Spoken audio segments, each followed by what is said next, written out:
My son Jerry and I are waiting across the road from a women's prison where my wife, Gwen, has been for the last 5 years, waiting to see who will be picking her up as she is released to the outside world and freedom. It most assuredly will not be us, after what my brother and she had put us through 6 years ago. The memory still to this day hurts and angers me. A little history would be appropriate at this point. I am David Porter, with my wife Gwen and our son Jerry. At this time I was 39, Gwen was 42, and Jerry was 16. I was working for a security firm, designing and supervising home and business security systems. An offshoot of what I did in the service, setting security systems and maintaining them on flight lines and where things go boom, some of them were self-propelled. Push a button and off they would go. Up until then, I thought we had a happy marriage with a very satisfying love life. I guess for 17 years we did. My marriage did not start to go to hell until after I let my brother move in with us, at Gwen's urging.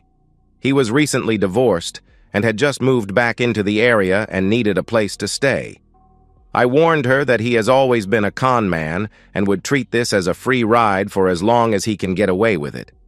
He always saw himself as a ladies' man and thought every woman was fair game. "Surely he would not pull that on me, your wife," Gwen said. I replied, "He better not. I trust you, him not so much." I should have followed my gut instinct and not been swayed by Gwen, who always believed that friends and family deserved a chance. When he moved in, I let him know I expected him to be seriously looking for work. I was not going to support him. Get a job and find a place to stay. I would help all that I could to get him set up. Dwayne smiled. "I appreciate that, big brother. Don't worry. I'll get my life together." I really did not like his smile. Then I was working on an advanced security system for a high-rise townhome complex. This required many long hours, 12 to 14 hours a day, 7 days a week. The bonus for completing the job on time was substantial, and ahead of time even better. The crew's incentive was guaranteed. Harder, more competent team could not be had for love or money. I was right with them, managing the work and getting my hands dirty right along with them. We completed the job in 3 months instead of 4 months. I had my boss paying regular hours on one account, with overtime and bonus money into a separate account. My boss accused me of being an incurable romantic, saving up for a cruise Gwen had always wanted to take. I wanted to be able to get a first-class cabin and fly to the port first class. My crew and I were given a week off with pay, as well as our bonus. My boss and the board of directors were very happy and impressed with our job. I also applied for a week's vacation to give me 2 weeks, and was granted. I wanted some time to be alone with Gwen and to light a fire under Dwayne's back. He had gone from one job to another, either getting fired or quitting because of unfair treatment. Before my 2 weeks off, I had been getting a little warning voice in the back of my mind. Being home, I started noticing every time Dwayne talked with me, he had a perpetual smirk. Gwen and Dwayne started with little jokes, at my expense. Okay, it's all in good fun, right? Then it went from jokes to being told, "Go get your brother a beer." "It's your turn to clean the kitchen," she replied. Then getting very annoyed when I asked, "When is it going to be someone else's turn?" As a result, things got just a little frosty, like I was at fault for questioning the division of labor. Jerry and I were running to the local hardware store for some hardware for the cabinets. Jerry looked over at me while we were driving. "Dad, while you were working on that project, things got kind of weird." Dwayne and Mom started sitting closer together and giggling a lot. When I would walk into the room, they would stop talking. One day I came home and I heard noise from your bedroom, like the ones you and Mom used to make. When I asked Mom about it, Dwayne grabbed me and told me to keep my mouth shut because he would surely hate to put me in the hospital. Then he hit me in the ribs. "I would be joining you there," he told me. "When did this happen?" I asked. "Right before you finished that job. A few days ago, I heard Dwayne saying he would set you straight on who was in charge now." Mom just laughed. "You know you can mess with me all you want, but you don't threaten my son." Jerry looked at me as I pulled into a parking lot, shaking too much to drive. Dad, I have never seen you with that look on your face. You are scaring me. Son, you are not the one who needs to worry. My brother and your mother are going to see me otherwise. One I tried to forget. First, I will get the proof from my lawyer, then turn him loose on both of them. We will be elsewhere when the fecal matter hits the spinning blade. On Monday, I went to talk to my boss, Paul Maxwell, who hates cheaters and is a veteran himself. His wife divorced him while he was deployed in the sandbox. He told me to take the time I needed to take care of the situation. He sold me an audio-visual system linked to a central recorder with 4 recording drives, linked by Wi-Fi with a cloud backup. We installed the system one Saturday when I told the two lovers that I felt like I was coming down with a bad cold. Gwen and Dwayne were both insincerely sympathetic as they went to the barbecue at a friend's house on the other side of our little town. Once the system was installed, we checked its operation to be sure each drive was receiving 2 cameras in a split-screen mode. Next, a separate receiver keyed into our cell phones, every call recorded for posterity. Both of our laptops could be used to check and monitor the live feed or recorded data. After I consulted a lawyer and paid the retainer and gave him the cloud link to have the recordings on hand for the divorce. Then we made our plans. We were going to be absent for a few weeks when the divorce papers and restraining orders were served on Gwen and Dwayne. Jerry laid the groundwork to explain his absence from school, explaining that things were getting really bad at home. We packed up 2 small duffel bags and stashed them in the garage and bought an old beat-up truck to drive to a hunting fishing camp. We did not want either of our cars to be easily traced if they were reported stolen by my little soon-to-be ex-wife. The truck was parked at an old abandoned warehouse near the San Jacinto River. 2 days before we were going to make ourselves to be elsewhere, I came home to find the 2 lovers greeting me with smiles. Gwen apologized for being so difficult with me over the past months. Dwayne brought me a Foster's in a frosted mug, my favorite. I woke up strapped to a chair with Gwen glowering at me with a slap upside my head. I found the receipt for your lawyer. You are not going to divorce me, you bastard. This is how it is going to be. You will be bringing home the paycheck, moving into the spare bedroom as Dwayne moves into the bedroom. I replied, What makes you think I will go along with this? If you don't, I will make damn sure you never see your son again, Gwen said, grinning. You cheating woman. That's when Dwayne showed his alpha male self and started pounding me. As he hit me, he informed me that it was no way to talk to his woman, and he was going to teach me some manners, so that I understood that my position to him was to be subservient to him and obedient to Gwen. I don't remember much after I felt like my ribs were cracking.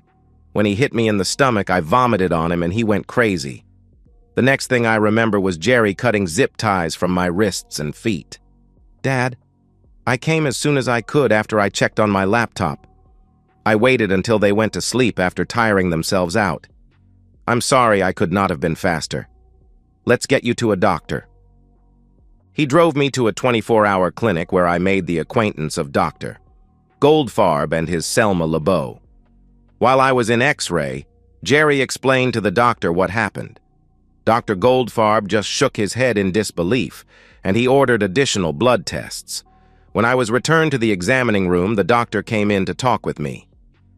Mr. Porter, you do realize that I will have to report this to the police. Aside from the injuries, cracked ribs, broken collarbone, there was a dangerous cocktail for drugs in the lab test. Dr. Goldfarb, can you hold off on the report until I can get myself mobile again? We need to get out of their reach before the police get involved. I will give you 24 hours before I send my report in. You should be mobile by then, he replied. 4 hours later, at about 9 a.m., the cheating woman and stain, as I now thought of them, arrived at the clinic angrily demanding to see me. Jerry was concerned until he heard Nurse Thelma tell them she did not know of anyone by that name at the clinic. Gwen was screaming, I know they are here. The cell phone tracking app shows they are here. Jerry and I looked at each other. We had not thought about the tracking app. Nurse Thelma replied, Let me check the logs. I just came on duty. She lied. Oh, right here. He was admitted last night.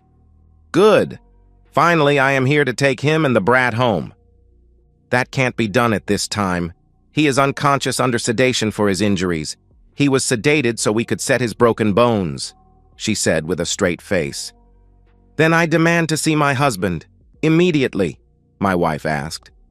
No, for some reason you are explicitly not on the visitors list, as well as a Dwayne Porter. I cannot imagine why. Curious. That's when Dwayne stepped in and became threatening. And how are you going to stop us? The nurse just smiled. I won't. Security will, and in accordance with our protocol, the police are already on their way. Oh, look, there they are. Nurse Thelma came in. This is not the first time someone has come in and tried to be threatening. They will probably be released by this evening. Where were you planning to go? I called my Uncle Charles in Ville Platte, Louisiana.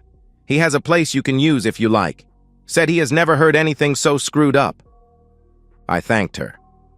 We had planned on going near the Davy Crockett National Forest. With all of this, it might be too close to what used to be our home.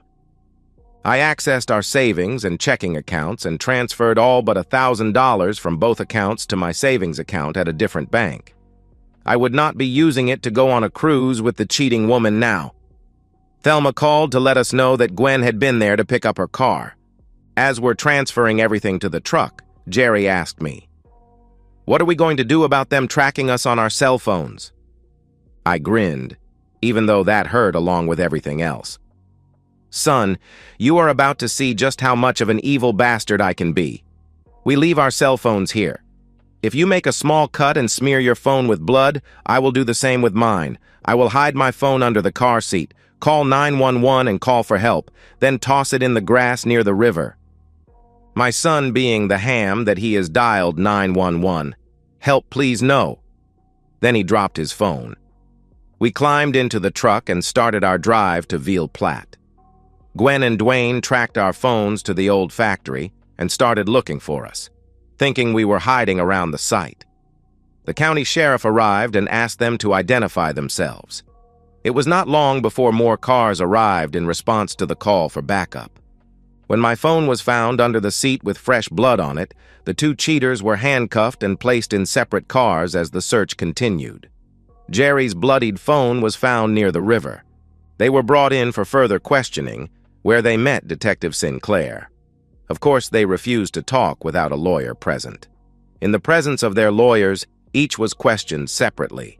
They did not like what they were told, even a little bit. Detective Sinclair sat across from Gwen and her lawyer and presented the facts to them. We found the number of your husband's lawyer on his phone, so we know he was going to divorce you due to your adultery. Gwen looking sweet and innocent. Why would he think that I betrayed him? I am so hurt and shocked. The detective replied, You know what your husband does for a living, right? Of course you do. Did you know he has the entire house wired for video and audio? His lawyer gave us the code for retrieving it all from cloud storage, and we are retrieving the discs from the recorders at your home, as well as the doctor's report from the clinic and the security tapes there. We know about the cheating and the drugging and assault that you and his brother committed. At the very least, you and your lover are looking at assault, unlawful imprisonment, drugging, and possibly murder. We have not found the bodies yet. The 911 recording from your son's cell phone, as well as finding his and your husband's bloodied cell phones. Do you have anything to say? Shocked and pale, Gwen looked up and replied, My lawyer has advised me not to answer any questions at this time. In a separate room, Dwayne was listening to the same set of facts being presented by another detective. The two of them were charged and booked on several charges, including assault, spousal abuse, unlawful imprisonment, and endangering a child. My son and I made our way to a little community just outside of Ville Platte, Louisiana. We were welcomed there by Granny Laura LeBeau. Just call me Granny, she said with an infectious grin. She then introduced us to Uncle Charles, who had a cabin that we could rent at a nominal price. Selma's kid sister Sheila seemed to take an interest in Jerry when Granny introduced her to us. As it turned out, they became very interested in each other. We settled in and watched as the trial date came up. The prosecuting attorney, on top of the assault, Unlawful imprisonment, drugging, and abuse added manslaughter to the list of charges. We decided that we would send a photo to the DA with a picture of the two of us with a copy of a recent copy of the Houston Chronicle picked up in New Orleans and mailed from Oklahoma, courtesy of a long-haul truck driver. We enclosed a statement that we left our phones behind so we could not be tracked by them again. By the end of the trial, both of them were being trashed online and in the news shows, especially on Fox. Gwen got 7 years, and Dwayne received 15 years. I went back to work installing security equipment and burglar alarms. Jerry studied and qualified for several IT certifications. Dwayne was quite popular in prison. He was treated slightly better than child molesters and rapists. Being a kind and caring brother, I arranged to have monthly gifts of preparation sent to him. I learned from our brother Anthony it really pissed him off at first. Gwen was welcomed into the group of women who were imprisoned for being part of human trafficking and prostitution. It seems she was able to master her oral skills. My son Jerry and I are waiting across the road from a women's prison where my wife Gwen has been for the last 5 years, waiting to see who will be picking her up as she is released to the outside world and freedom. It most assuredly will not be us, after what my brother and she had put us through 6 years ago. I am not as angry as I once was. With the help of a couple of mature ladies in boilerplate, restored my self-respect. 3 of them made it their purpose in life to prove that there were good women left in the world. We share a house together now. Whenever my stamina starts flagging, they bake me a persimmon pie. That and occasional blue pills work just fine. Jerry is there with the 2 sisters who latched on to him, with a 2-year-old daughter, a 5-year-old son, and a 6-month-old daughter. For some reason, he is stocking up on shotgun shells. Oh well, he will learn. Gwen is being picked up by her youngest sister as she walks to the car. A young woman who usually delivers divorce papers hands her an envelope with pictures of us and a note, and a bank account with $25,000 in it from the sale of our old home. "These are your grandchildren. Look across the road. That's where we are. That is as close as you will ever get to us again." She started to try to cross the road, but we were already climbing into our van and driving off. We never looked back. And so, we've reached the end of today's story. Was it what you expected, or did it take a twist you didn't see coming? I'm curious to hear your thoughts. Share them in the comments below, and let's get a conversation going. If this story kept you hooked, make sure to hit that like button. And if you're new here or just haven't subscribed yet, now's the perfect time to join our community. I bring you fresh, captivating stories every day, so click that subscribe button and turn on notifications so you never miss out. Thanks for watching, and I'll see you in the next one.